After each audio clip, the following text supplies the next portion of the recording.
लालची मिठाई वाली। एक गांव में 35 वर्षीय कमला ताई नाम की एक औरत रहा करती थी।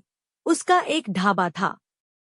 उसके ढाबे पर मिलने वाली रबड़ी बहुत दूर तक मशहूर थी।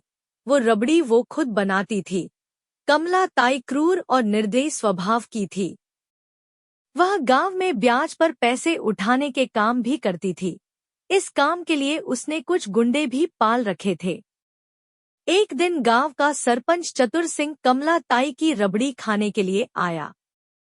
चतुर सिंह, कैसी हो कमला ताई? कमला, मैं तो हमेशा अच्छी ही होती हूँ चतुर सिंह जी, आप बताइए। सुबह सुबह आज आपको मेरी दुकान कैसे याद आ गई? चतुर सिंह, क्या बताऊं कमला ताई, कल शाम को तुम्हारी दुकान की रबड़ी खाकर घर जाकर सो गया। पेट तो भर गया था लेकिन अंदर से मन नहीं भरा। पूरी रात सपने में तुम्हारी रबड़ी ही आती रही, इसलिए सुबह उठकर तुम्हारी रबड़ी फिर से खाने के लिए आ गया।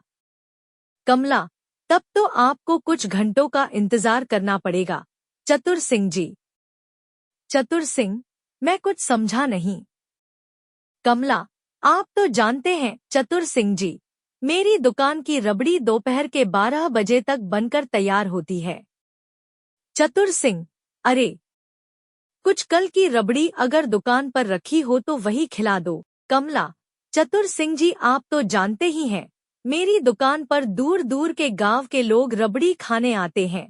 उनमें से बहुत सारे तो बगैर खाए ही लौट जाते हैं, क्योंकि रबड़ी खत्म हो जाती है। तो कल की रबड़ी बचने का तो कोई सवाल ही नहीं उठता। और वैसे भी अपने गांव में आपके अलावा सिर्फ इक्का दुक्का लोग ही मेरी दुकान पर आते हैं, वरना मेरी दुकान तो बाहर के गांव के ग्राहकों से चलती है। धैया, अरे मालकिन, ये गांव वाले बेचारे आपकी रबड़ी कहाँ से खा लेंगे? मालकिन, इन बेचारे के ऊपर तो पहले से ही इतना कर्ज का बोझ है कि इन्हें तो एक वक्त की रोटी मिल जाए तो इनके लिए ये बहुत बड़ी बात है। कमला, क्या क्या चाहता है धैया? धैया, कुछ नहीं मालकिन, मैं तो बस ये कहना चाहता हूँ कि हमारे गांव में गरीबी बहुत ज्यादा है। कमला, मुझे बेवकूफ समझ रखा है तूने? मैं सब समझती हूँ, तू हंसी हंसी में मुझे ताने देता रहता है। चतुर सिंह, अरे, धैया पर क्यों भड़क रही हो कमला ताई? वो बेचारा कुछ गलत थोड़ी ही ना बोल रहा है।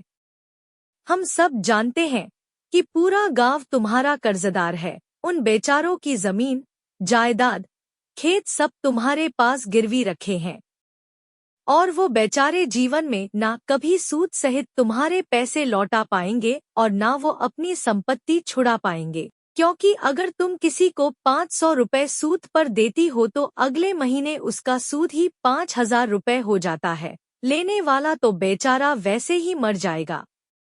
कमला, अरे, तो मैं क्या गांव वालों को घर घर जाकर जबरदस्ती कर्जा देती हूँ क्या?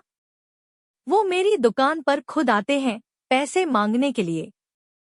पैसे देने से पहले मैं उन्हें सब बता देती हूँ कि मैं सूद और लोगों से थोड़ा ज्यादा लगाती हूँ। इसके बावजूद भी अगर वह नहीं मानते तो उसमें मैं क्या करूँ? और तुम तो इतने भोले बन रहे हो चतुर सिंह, जैसे कि तुम तो राजा हरिश्चंद्र की संतान हो। मुझे सब पता है शहर में तुम कौन सा काला कारोबार करते हो। चतुर सिंह, अरे कमला ताई, तुम तो मेरी बात का बुरा मान गई। मैं तो बस तुमसे ये कहना चाहता हूँ कि अपने गांव के लोगों पर थोड़ा सा तरस खा लिया करो। गुंडे, कमला ताई जी, सुखिया चाचा ने जो सूद पर जो रुपए लिए थे उसका अभी तक उन्होंने पिछले 6 महीने से ब्याज नहीं चुकाया है। कमला, अरे, पूरे 1 लाख रुपए लेकर गया था जिसका ब्याज और असल मिलाकर पूरे 5 लाख रुपए है। जाओ, जाकर पैसे लेकर आओ। गुंडे, हम दोनों सुखिया से पैसे ही मांगने गए थे, लेकिन आज उसकी बेटी की शादी है। उसकी पत्नी बहुत रो पीट रही थी, इसलिए मजबूरी में हम दोनों को वापस आना पड़ा। कमला, अरे मुस्तंडो, रोज मेरी 2-2 किलो रबड़ी खा जाते हो और 3-3 किलो पी जाते हो दूध। ये सब मैं तुम्हें मुफ्त का नहीं खिलाती पिलाती। उस सुखिया की पत्नी ने तुम्हारे सामने 2 आंसू क्या बहा दिए, तुम दोनों पिघल गए। चलो मेरे साथ, देखती हूँ कैसे पैसे नहीं देता। आज तो मैं उससे अपनी पूरी रकम वसूल करके ही लौटूंगी।